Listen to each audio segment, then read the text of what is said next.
morning. We are going to church.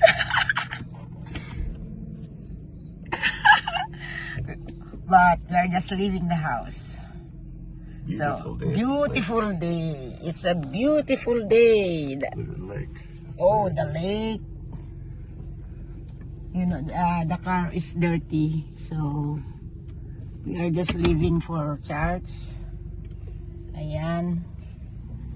Oh yeah, the lake there. Oh my God. Yeah.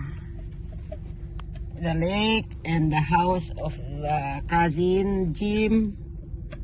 You see, our yard is full of trees, big trees. Yeah. Oh, there. This is usually the place where we reach all deers. Yesterday we reached how many deers here? 7 or 8. Yeah. No, there is 5.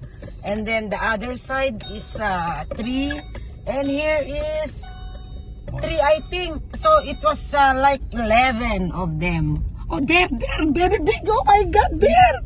Oh my God, I ran. You see, I am just talking, but we found one big one. Oh my God. It's a big deer. They usually want to stay here because they mowed the grass, and you know, they want to eat the grass and stay. You see, that they mowed this place. Lots of hay. What's that? Hay bale. Hay bale. Oh yeah, the deer is there running. 2 deers. Yeah, and you can just see. Morning. Nature. There they run and run. My God. I don't know if you saw it. I'll see the video later. Oh, ganda. Ganda. Okay, it's Sunday morning here.